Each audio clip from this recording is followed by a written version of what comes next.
നമസ്കാരം. തദ്ദേശം ചാനലിലേക്ക് സ്വാഗതം. ഈ വരുന്ന തദ്ദേശ സ്വയംഭരണ സ്ഥാപനങ്ങളിലേക്കുള്ള തെരഞ്ഞെടുപ്പിൽ സ്ഥാനാർത്ഥികൾക്ക് ചിഹ്നങ്ങൾ അനുവദിക്കേണ്ടതുമായി ബന്ധപ്പെട്ട കാര്യമാണ് ഈ എപ്പിസോഡിൽ വിവരിക്കുന്നത്. തെരഞ്ഞെടുപ്പ് ആവശ്യത്തിനായിട്ട് രാഷ്ട്രീയ പാർട്ടികളെ ഇലക്ഷൻ കമ്മീഷൻ പലതായിട്ട് തിരിച്ചിട്ടുണ്ട്.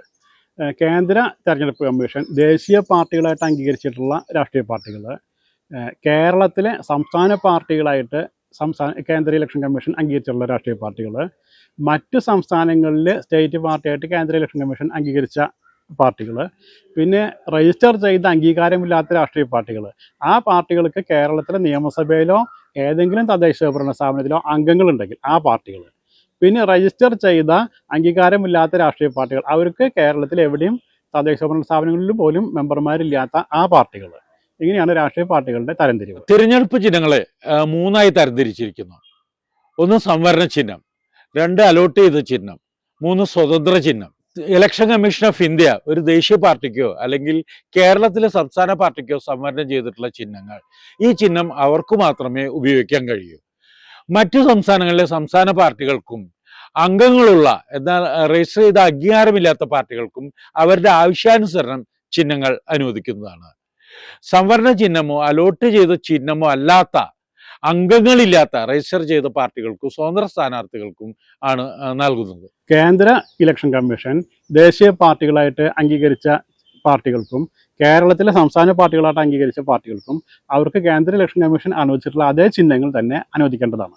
ദേശീയ പാർട്ടികളായിട്ട് കേന്ദ്ര തെരഞ്ഞെടുപ്പ് കമ്മീഷൻ അംഗീകരിച്ച രാഷ്ട്രീയ പാർട്ടികൾ താഴെ പറയുന്നതാണ്: ഭാരതീയ ജനതാ പാർട്ടി താമര അടയാളം, ഇന്ത്യൻ നാഷണൽ കോൺഗ്രസ് കൈ, communist party of India Marxist ചുറ്റിക അരിവാൾ നക്ഷത്രം, ആം ആദ്മി പാർട്ടി ചൂല്, ബഹുജൻ സമാജ് പാർട്ടി ആന, നാഷണൽ പീപ്പിൾസ് പാർട്ടി പുസ്തകം. ഇതാണ് ദേശീയ പാർട്ടികളും അവരുടെ ചിഹ്നങ്ങളും. ബഹുമാനപ്പെട്ട കേന്ദ്ര തെരഞ്ഞെടുപ്പ് കമ്മീഷൻ കേരളത്തിലെ സംസ്ഥാന പാർട്ടികളായി അംഗീകരിച്ചിട്ടുള്ള രാഷ്ട്രീയ പാർട്ടികളും ചിഹ്നവും താഴെ പറയുന്നു: കമ്മ്യൂണിസ്റ്റ് പാർട്ടി ഓഫ് ഇന്ത്യ അരിവാൾ ധാന്യക്കതിർ, ജനതാദൾ സെക്യുലർ, നെൽക്കറ്റ് ഏന്തിയ കർഷക സ്ത്രീ, ഇന്ത്യൻ യൂണിയൻ മുസ്ലിം ലീഗ് കോണി, കേരള കോൺഗ്രസ് എം രണ്ടില, Kerala Congress autorickshaw, Revolutionary Socialist Party കൈക്കോട്ടും പാരയും. മറ്റ് സംസ്ഥാന പാർട്ടികൾക്കും നിയമനിർമ്മാണ സഭകൾ അംഗങ്ങളുള്ള അംഗീകാരമില്ലാത്ത പാർട്ടികൾക്കും ഉള്ള ചിഹ്നങ്ങൾ താഴെ കാണാം.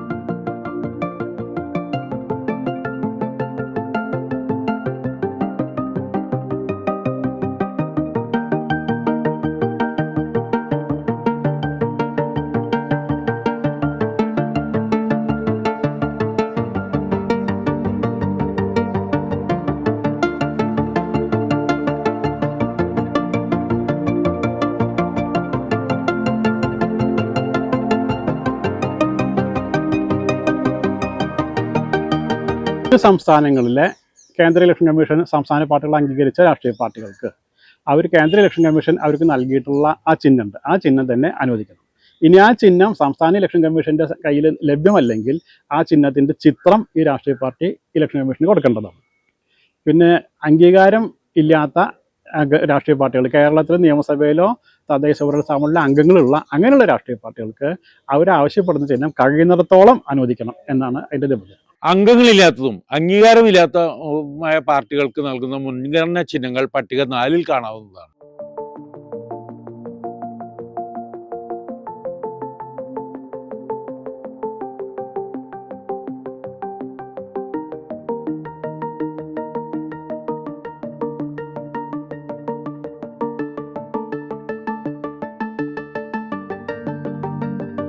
സ്വതന്ത്ര സ്ഥാനാർത്ഥികൾക്കായിട്ട് കുറച്ച് ചിഹ്നങ്ങൾ സംസ്ഥാന ഇലക്ഷൻ കമ്മീഷൻ തയ്യാറാക്കിയിട്ടുണ്ട്. സ്വതന്ത്ര സ്ഥാനാർത്ഥികൾക്ക് ആ ചിഹ്നം ആണ് അനുവദിക്കുക. അപ്പോൾ നാമനിർദ്ദേശ പത്രികയിൽ അവർ ഏത് ചിഹ്നം ആണ് വേണ്ടത് എന്നുള്ളത് മുൻഗണനാ ക്രമത്തിൽ 3 ചിഹ്നങ്ങൾ പറയണം. ഒന്നാമത് വേണ്ടത്, രണ്ടാമത് വേണ്ടത് എന്നുള്ള ക്രമത്തിൽ പറയേണ്ടതുണ്ട്. ഇനി സ്വതന്ത്ര സ്ഥാനാർത്ഥികൾക്ക് ചിഹ്നം, ഒരേ ചിഹ്നം ഒന്നിലധികം സ്ഥാനാർത്ഥികൾ അപേക്ഷയിൽ പറഞ്ഞിട്ടുണ്ടെങ്കിൽ ഇലക്ഷൻ റിട്ടേണിംഗ് ഓഫീസർ അത് നറുക്കിട്ട് തീരുമാനിക്കണം.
ഒരു പാർട്ടിയുടെ സ്ഥാനാർത്ഥിയായി കണക്കാക്കണമെങ്കിൽ 4 വ്യവസ്ഥകൾ പാലിച്ചിരിക്കണം.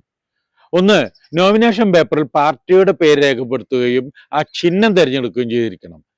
രണ്ടാമത്തെ വ്യവസ്ഥ, പാർട്ടിയുടെ അറിയിപ്പ് നാമനിർദ്ദേശ പത്രിക പിൻവലിക്കുന്ന അവസാന തീയതിയിലെ 3 മണിക്ക് മുൻപായി ലഭിച്ചിരിക്കണം. മൂന്നാമത്തെ വ്യവസ്ഥ, ചിഹ്നം ശുപാർശ ചെയ്യാൻ പാർട്ടി ചുമതലപ്പെടുത്തിയ അംഗീകൃത വ്യക്തി ഒപ്പിട്ട കത്ത് നൽകിയിരിക്കണം. അതിൽ റബ്ബർ സ്റ്റാമ്പോ പോലുള്ളവ സ്വീകാര്യമല്ല. നാലാമത്തെ വ്യവസ്ഥ, കമ്മീഷനെ അറിയിക്കണം. അംഗീകൃത വ്യക്തിയുടെ പേരും പദവിയും പാർട്ടി സംസ്ഥാന തെരഞ്ഞെടുപ്പ് കമ്മീഷനെയോ തെരഞ്ഞെടുപ്പ് ഓഫീസറെയോ വരണാധികാരിയെയോ അറിയിച്ചിരിക്കണം. പിന്നെ പ്രത്യേക വ്യവസ്ഥ, നോമിനേഷൻ പേപ്പറിൽ പാർട്ടിയുടെ പേരോ ചിഹ്നമോ രേഖപ്പെടുത്താത്ത സ്ഥാനാർത്ഥിക്ക് പാർട്ടി ശുപാർശ ചെയ്യുകയാണെങ്കിൽ ആ പാർട്ടിയുടെ ചിഹ്നം ലഭിക്കാൻ അർഹതയുണ്ട്. ഒരു രാഷ്ട്രീയ പാർട്ടി ഒരു സ്ഥാനാർത്ഥിക്ക് അനുകൂലമായി നൽകിയ നോട്ടീസ് റദ്ദാക്കാനും പുതിയ സ്ഥാനാർത്ഥിക്ക് അനുകൂലമായി പുതിയ നോട്ടീസ് നൽകാനും അധികാരമുണ്ട്. പത്രിക പിൻവലിക്കാനുള്ള അവസാന തീയതിയിൽ 3 മണിക്ക് മുൻപായി പുതിയ നോട്ടീസ് ലഭിച്ചിരിക്കണം. ഒരു പാർട്ടി 2 അതിലധികമോ സ്ഥാനാർത്ഥിക്ക് നോട്ടീസ് നൽകുകയും പഴയ നോട്ടീസുകൾ റദ്ദാക്കിയെന്ന് സൂചിപ്പിക്കാതിരിക്കുകയും ചെയ്യുകയാണെങ്കിൽ ആദ്യം നോമിനേഷൻ പേപ്പർ നൽകിയ സ്ഥാനാർത്ഥിക്കുള്ള നോട്ടീസ് മാത്രമേ വരണാധികാരി സ്വീകരിക്കാവൂ. മറ്റുള്ളവയെ പാർട്ടി സ്ഥാനാർത്ഥിയായി കണക്കാക്കാൻ പാടുള്ളതല്ല. ഒരു രാഷ്ട്രീയ പാർട്ടി പിളർന്ന് കഴിഞ്ഞാൽ ആ പാർട്ടിയുടെ ചിഹ്നം മരവിപ്പിക്കുകയും ആ 2 വിഭാഗത്തിനും സ്വതന്ത്ര ചിഹ്നങ്ങളിൽ നിന്ന് ഇലക്ഷൻ കമ്മീഷൻ ഓരോ ചിഹ്നങ്ങൾ അനുവദിക്കുന്നതാണ്. പിന്നെ ചിഹ്നം അനുവദിക്കുന്ന കാര്യത്തിൽ വരണാധികാരിയുടെ നടപടി തെറ്റാണെന്ന് ഇലക്ഷൻ കമ്മീഷന് ബോധ്യപ്പെട്ടാൽ മാത്രം അത് പുനഃപരിശോധിക്കുന്നതാണ്. പിന്നെ ഈ ചിഹ്നങ്ങളുടെ ലിസ്റ്റ് സംസ്ഥാന ഇലക്ഷൻ കമ്മീഷൻ ആദ്യം ഒരു കരട് വിജ്ഞാപനം പുറപ്പെടുവിച്ച് രാഷ്ട്രീയ പാർട്ടികളിൽ നിന്നും മറ്റ് ആക്ഷേപങ്ങൾ സ്വീകരിച്ച് അവർക്ക് ഹിയറിംഗ് ഒക്കെ നടത്തി അന്തിമമായിട്ട് തയ്യാറാക്കിയിട്ടുള്ളതാണ് ഇപ്പോഴത്തെ വിജ്ഞാപനം.